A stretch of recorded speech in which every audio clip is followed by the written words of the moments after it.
क्या उत्तराखंड भाजपा में जो मौजूदा विधायक हैं उनमें हड़कंप मचा हुआ है? क्या 27 के विधानसभा चुनाव को लेकर कोई सीक्रेट परफॉर्मेंस कार्ड बनाया जा रहा है और इसी सीक्रेट परफॉर्मेंस कार्ड को लेकर परेशान हो गए हैं भारतीय जनता पार्टी के मौजूदा विधायक? और क्या इस बार कई विधायकों का टिकट 27 में बीजेपी काट भी सकती है?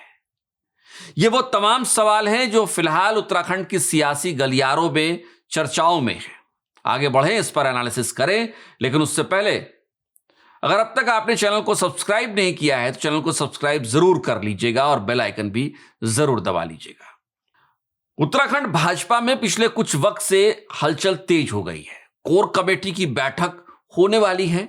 इसके साथ ही तमाम जो बीजेपी विधायक हैं, मौजूदा बीजेपी विधायक हैं, उनके परफॉर्मेंस को भी तराजू पे तौला जा रहा है।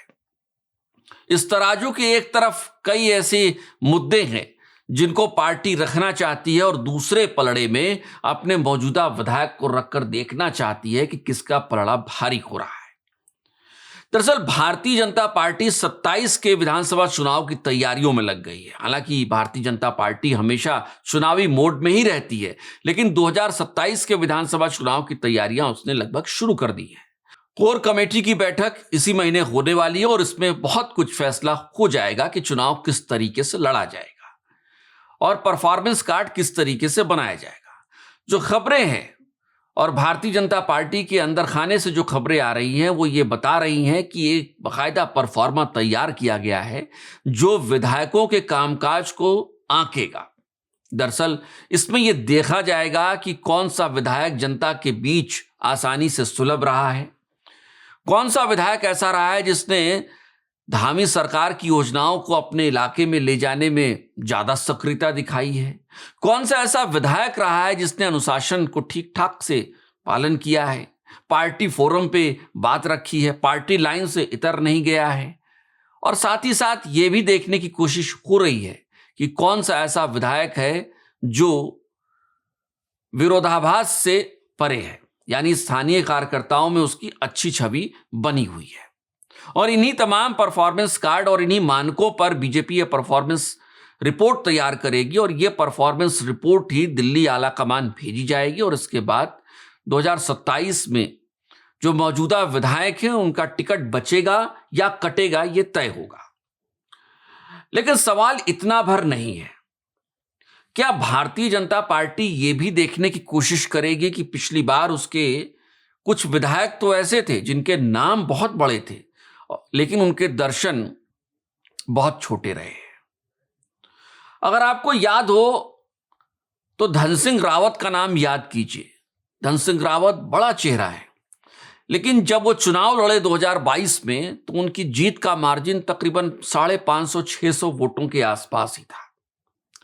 यह बात दीगर है कि उनका कद इतना बड़ा है कि वो उसके बावजूद कैबिनेट में पहुंचे और कैबिनेट मिनिस्टर बने हुए हैं। आप याद कीजिए कि कभी कांग्रेस छोड़कर भारतीय जनता पार्टी में आने वाले सुबोध उनियाल महज 1100-1200 वोटों से मार्जिन से जीत कर आए थे। आए तो आए, कैबिनेट मंत्री का पद भी उनका बना रहा। कभी कांग्रेस के प्रदेश अध्यक्ष रहे किशोर उपाध्याय बीजेपी में आए, बीजेपी से टिकट मिला, टिहरी से जीतकर भी आ गए, लेकिन उनका मार्जिन भी यही 500, 700, 800 के आसपास ही रहा। सवाल यह है कि क्या भारतीय जनता पार्टी ऐसे नेताओं, ऐसे विधायकों और कैबिनेट मंत्रियों से भी सवाल पूछेगी कि पिछली बार आपका परफॉर्मेंस तो ऐसा रहा, उसके बावजूद आपको कैबिनेट मिनिस्टर का पद दे दिया गया या आपको अच्छा रिस्पांस दिया गया, क्या इस बार भी आपका परफॉर्मेंस ऐसा ही रहेगा? हालांकि लोकतंत्र में संख्या 1 हो या 100 हो, जीत और हार सिर्फ संख्या से ही तय होती है।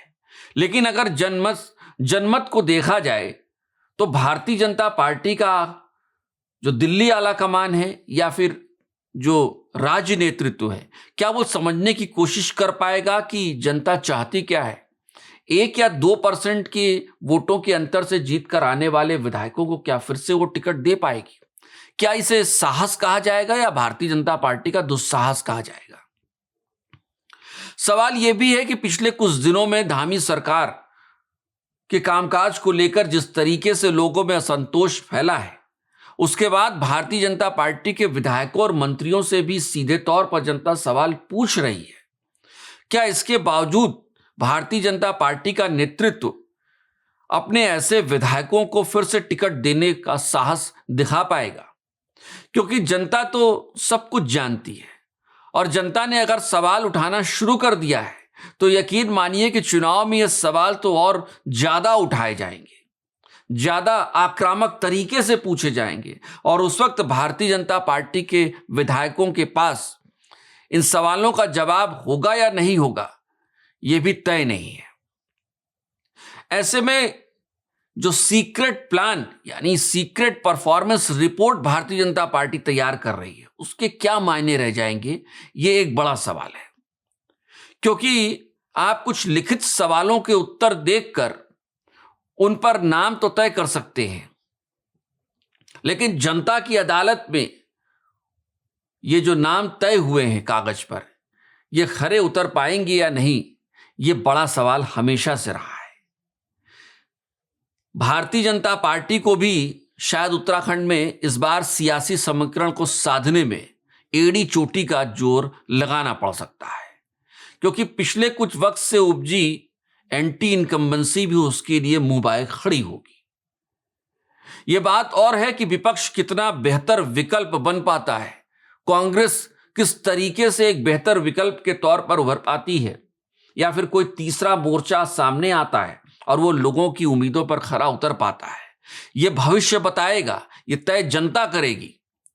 लेकिन एक बात बिल्कुल तय है कि भारतीय जनता पार्टी के लिए 2027 का चुनाव उसके अपने परिणामों के या उसकी अपनी उम्मीदों के मुताबिक होगा, ऐसा कह पाना थोड़ा मुश्किल तो लग रहा है। क्या आपको भी ऐसा लग रहा है? अपनी राय कमेंट बॉक्स में जरूर रखकर जाइएगा और खास तौर पे जो लोग पहाड़ों से देख रहे हैं, पहाड़ों का माहौल क्या है, ये कमेंट बॉक्स में हमें बताना मत भूलिएगा। आखिर में आपसे गुजारिश कि अगर अब तक आपने चैनल को सब्सक्राइब नहीं किया है तो चैनल को सब्सक्राइब करना और बेल आइकन दबाना बिल्कुल ना भूलें। नमस्कार।